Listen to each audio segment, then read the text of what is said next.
こんにちは、文鎮です。今回はですね、独学の壁を破る選出の極意ということでお話をしていきます。先日のですね、ライブ配信の時に視聴者の方からこういう質問をいただきました。選出について教えてほしいです。独学でペン字を勉強してるんですけども、なかなか市販のテキストであったり YouTube では選出について解説されていません。独学全員が突き当たる壁です。先生の見識を聞きたいです。ありがとうございます。独学でね、勉強されてる方本当に素晴らしいと思います。そもそもですね、皆さんこの選出っていう言葉聞いたことありますか？普段使いますかね？あんまり使わないですよね。あんまり聞き慣れないかなっていう言葉だと思うんですけども、僕もね、この視聴者の方から選出っていう言葉がね、出てきた時はね、びっくりしました。実はこの選出という言葉は、書道の世界では割とよく使う言葉です。で、例えば、書道の作品ですね、を鑑賞する時とか、あとは展覧会で審査をする時とかによく選出っていう言葉登場するんですけども、要は選出がいいっていうのは何かっていうと、墨でね描いてる線が、よどみがなくて、スカッと爽やかで、なおかつゆったりとした線も入ってるような、そういう線とか描かれていると、この人選出がいいねとか上手だねっていう風になるんですね。で、逆に余計な墨を乗せすぎて、要は線がもう湿っぽくてゲジゲジ、もしくは墨が少なすぎてもうガッサガサでもう汚ねえよみたいな感じだと、この人はちょっと、字形とかが良くてもね、割と字形がうまく取れていたとしても、この人ちょっと選出で損してるなとか、もったいないなとか、そういう評価になるわけですね。もう少し皆さんが想像しやすい例で言うと、例えば皆さんが小学生の時に書き初めってありましたよね。で、書き初めいろんなね、友達書いてる中で、すごい墨たっぷりのせてうわーって元気に書く子もいれば、もうちっちゃくもう大丈夫かっていう感じで書いてる子もいたと思うんですよ。もしくは皆さんのお子さんとか、書き初め見てもそうだと思うんですけども、で、元気に書いてる子っていうのはそれ素晴らしいんですけど、真っ黒で字が潰れてしまっていて、何が書いてるかわからないみたいな、そういうのも割とあったりとか、逆に墨が足らなくてもガッサガサでなんか幽霊みたいな線書いてるとか、そういうのもねあると思うんですね。はい。じゃあこの選出ってね、書道の世界でも使うんで専門的に思えるんですけども、実は誰にでも割とすぐに意識して取り入れられるお得なコツではあるんですね。なので、今回ですね、この動画でもう極限まで選出について分かりやすく解説してますので、ぜひ最後までご覧ください。ちなみに今回はこちらのスライドに沿って説明をしていきます。で、このスライド見てなんか気づくことないですかね？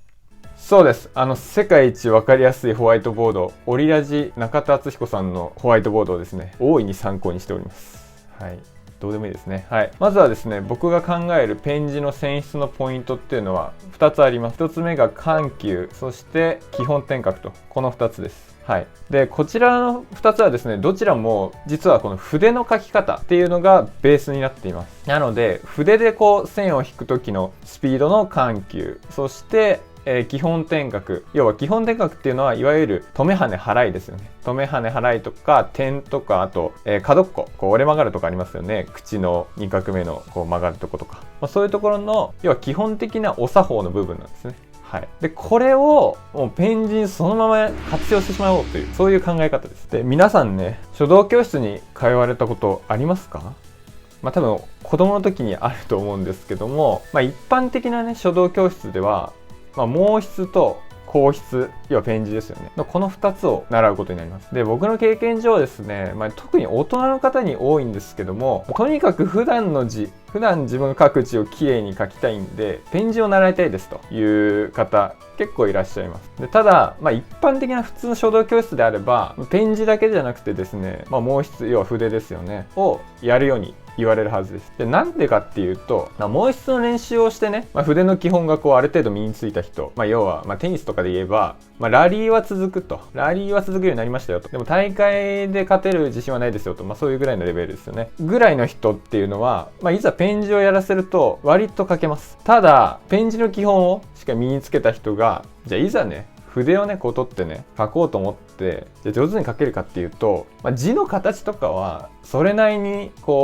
うまく取れたとしても、やっぱりこの筆の基本を押さえた、綺麗な線っていうのはなかなか引けないです。それがこの毛筆ができるイコール硬筆ができる。でも逆はないっていうところですね。はい。で、もう一つ言っておくと、この大小って書いてあるんですけども、要は大きい字を小さく書くのは割とできます。簡単なんですね。なんですが、この小さい字を大きく書くっていうのは難しいんですね。要は皆さん例えばスマホでこう画像をね拡大してみるとき、こうピンチねこうどんどん拡大していくとだんだん画像荒くなりますよね。要はピクセルがどんどん荒くなっていくと思うんですけども、そんな感じでこう大きくしていくと、その分こう荒が目立つというか、今までこうちっちゃくてごまかせていたところがだんだん荒が目立っていくみたいな感じで、やっぱり小さい字を大きくすると、それなりに難しかったりするんですね。はい。これらのポイントを踏まえて一旦ねまとめておくと、僕が考えるペン字の選出っていうのは、筆の書き方を前提とした線の緩急と正確な基本点画、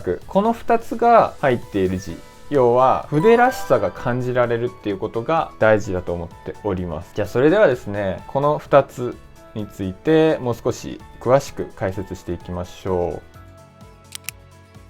じゃあこの緩急の方からいきますと、この基本ね、ゆったり、そして時に素早くっていうのがポイントになります。緩急なんで、文字通りなんですけど、なんで基本はゆったりと線を引いていくんですけども、時折要所要所で素早く引く、部分も入れましょうっていうことなんですね。はい。でこのゆったりでポイントになるのがこの止まらない、これが大事なんですね。で止まらないっていうことは、一筆書きしろとか、あと息止めて1文字書き切れとか、そういう話じゃなくて、一画、つまり一本の線を引くときには途中で止まらないでねということなんですね。わかりますか？でなぜ途中で止まったらダメかっていうと、例えばね、この横画引くとき、こういう台っていう字の横画引くときですね、この途中でこう一回引いて、途中で例えばお手本を見ると、で一回止まってまた続けたりすると、要はそこをねポイントとしてこう角度が変わってしまったりとか、あとはそのインク、要はこう止まってる間にボールペンであればインクがどんどんこう滴っていくわけですよね。そうするとこうインクだまりができちゃったりとか、じゃあそれを防ぐために今度ペンを上げておくと、またこうペンを入れた時にどうしてもそこにこうなんか違和感があったりとかするので、要は線が歪んでしまうんですね。はい。時に素早くについてなんですけども、どこをね素早く書けばいいんだよというところだと思うんですけども、これは割とシンプルで、払いと羽ですね。はい、この2つです。じゃあこれはねちょっと左の例を見ながら解説していきますと、じゃあどこをねゆったり書いてどこを素早く書いてるのかっていうのをお伝えします。このね台っていう字見ていくと、基本はこういうこの太さで、ここなんか同じですよね。でここも大体同じで、この先っちょ、この左羽の先っちょちょっとだけ細くなってますよね。ちょっと細くなって先端だけねちょっと細くなっていると。で右払いに関してもここね直線なんでこうまっすぐ来て同じ太さで来るんですけども、ここで一旦止まって横に行く時に最後ちょっとシャープになってますよね。これですよね。これがゆったりと、素早くというところになります。なので基本はゆったり引くんですけども、最後のこの払い、この最後の払いをスピードを変えるというところが大事になります。で下のこの線っていう字、もう少し複雑な線っていう字になっても、例えばこの糸辺の左払いとか、この先っぽね、あとは泉のこの下の水のこの払いですよね。こういうところも他の角に関しては大体同じ太さで書かれているんですけども、この払いのとこだけねこうシャープになってますよね。こういう感じでやっていきます。でその隣ねちょっと見ていただくと、これ筆で書いた時なんですよね。で筆で書いた時にこれ払いのとこ見るとやっぱりちょっととんがってますよね。ちょっと細くなって、他は大体同じ太さ、一画の中で同じ太さで書いているんですけども、こうとんがってたりとか、この右払いに関しても最後ねちょっと細めになってたりとか、そういうところになるんで、要はこういうことが筆らしさというか筆の書き方由来してるってところですね。下のこの線に関しても、この左、糸辺のこの左払いとか、水とかですね、こういう払いのところを見ていただくと、同様かなと思います。あとこの水の下ですね、この羽のとこもやっぱりシャープになってますよね。羽なんで当然なんですけどもっていう感じで、この筆で書いてる時に、素早く書くところっていうところをそのままこのペン字にも応用しているというような形です。でね、ここでね注意していただきたいことが一つあります。それは筆圧は常に一定で書きましょうということですね。ボールペンとか、筆とかですね、そういう筆記具っていうのは力をねこう入れずとも綺麗な線が描けるように作られてます。特にボールペンなんかは、インクがね常に一定量出てくるので力をこう加える必要は全くありません。はい、ただ、素早く描くところっていうのは当然こう線をねシャープにしたいので、力加減ではなくてスピードの変化、要は基本言ったり、そして時に素早くっていうのを取り入れることで線に濃淡をつけましょうと。筆で書いたら大体こう濃淡ってつくと思うんですけども、それをうまく表現するために筆圧は一定なんですけどもスピードを変えることによって線に濃淡をつけておしゃれにしてやりましょうということになります。はい、ここまで大丈夫でしょうか。じゃあね、次に基本点覚のところを説明していきましょう。基本点覚において大事なのはまずは正確性ですよね。やっぱり正確に基本点覚をかけるっていうのは、この人うまいなっていうシンプルに思えるポイントだと思います。なのでこの基本点覚、要は止め跳ね払いをマスターしましょうということです。でマスターするっていうのは常にね自分が思ったように止め跳ね払いが再現できると、自分で頭で思ってる通りに手で再現できるようになるまで訓練をするということですね。はい。要するに一本のこの線を引くにしても初めからこう終わりまでこうブレのない線で描けるようにしましょうということですね。はい。これはですね意識して手を動かしていけば、誰でもねできるようになります。でここに加えて今回ねこの線質っていうお話をしているんですけども、やっぱりこの線質ってね線だけが綺麗に見えればいいっていうわけじゃなくて、やっぱり全体のこの印象を良くするためにはある程度ちょっと実形もね考えなきゃいけないところがあると思っております。で実形を整える上でも特にこの横角の角度ですよね。何遍も僕は言ってますけども、横角は右上がりに書けと言ってます。でここをおろそかにしないようにしていただければと思います。で右上がりにするのも、ただじゃあ右上がりにしてわーっつってこうね、もうとにかく右上がりにしてやれっていう風にやるんじゃなくて、角度をしっかり揃えましょうということです。それによって要は横角と横角の間の空間が揃って綺麗に見えるわけなんですね。これもちょっと具体的に見ていくと一番わかりやすいのはこの線のこの白っていう字ありますよね。でここにこう3本横角が重なっていると。でこの角度がある程度揃っていると間のこの白ありますよね。ここも幅が揃うんですね。こういう風に白が揃っていると綺麗に見えます。逆にこの例えば横角がこう右側になってて、これは真横にいってるとか、そういう風に角度が違っていると、要は間の空間も歪んでしまうんで、そうするとちょっと印象としては良くないんですね。ということですね。でね、基本点覚のところでもう一つ言っておくと、止め跳ね払いだけじゃなくて、さっき角って言いましたけど、例えばこの線っていう字、このね悪い例左側ですけども、例えばこの糸辺ね、この角っこちょっと丸くなったりとか、こういうねもたっとしてたりとか、あとはこの横角もねこうちょっと曲がってたりとかですね。あとはこのね筆の再現なんで、止め跳ね払いっていうのは例えばこういうところ、これ今何にもないんでなんかのぺーっとしてる印象、皆さんこうやって書いてないですか？大丈夫ですか？これね、この始まりのちょびっとなってるところね、ちょびっとなってるところありますよね。これが要は筆で再現した時のここになりますね。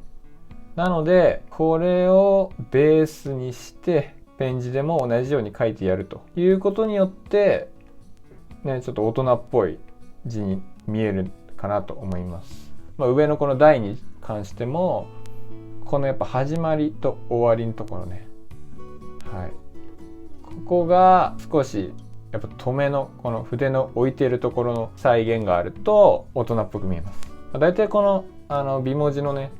先生が書いてる字って大体こういう感じになると思うんですけど、要はこういうところで筆らしさをねペン字に、再現してやると大人っぽくおしゃれな印象に見えますよというところになります。さあこれまでねこの緩急とか基本点学とか、選出のね、ポイントの話してきたんですけども、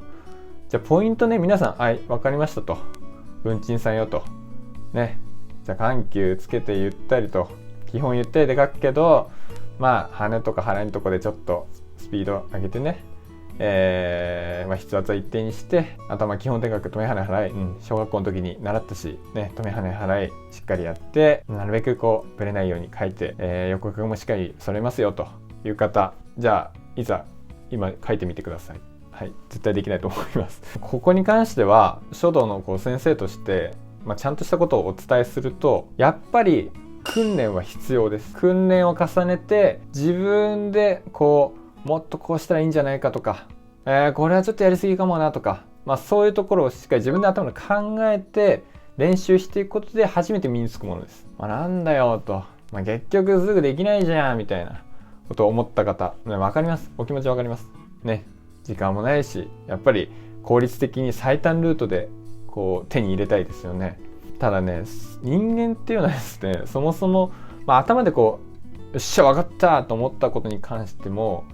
いざそれをね、手で再現しようとするとなかなか難しいんですね。要は時差があります。頭と手には時差があるんですね。はい。なので頭でせっかく分かったので、手もしっかりセットでね訓練しましょうよと。で訓練をしていくことで初めて自分が思い通りの線がこう弾けるわけですね。どうですかそれでさそれでさとかね、自分の字がこうみるみるおしゃれになっていって、大人っぽい素敵な字になっていくわけですよ。もうこうなったらね本当に字がね書くのが楽しくてしょうがなくなると思います。ちなみに僕はですね字を書くのが楽しくてしょうがない側の人間になってしまったので、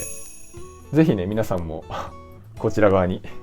お越しいただければと思います。はい。ということで以上のことを踏まえますと、もしね独学で毛筆の勉強をされるのであれば、もちろんね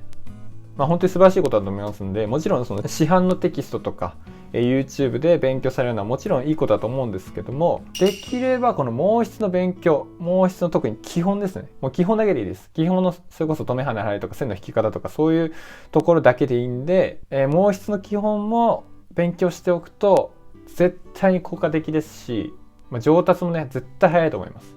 これはね断言できます。ということで今回はですねペン字の選出の極意というところでお話をさせていただきました。この動画がね参考になったよっていう方はですね、ぜひ高評価ボタン、そして、これからも皆さんにすぐに使っていただけるような、書き方のチップスを発信していきますので、チャンネル登録のほどよろしくお願いいたします。はい、ということで最後までご視聴いただいてありがとうございました。独学の方も頑張っていきましょう。それではまた次の動画でお会いしましょう。ぶっちんでした。バイバーイ。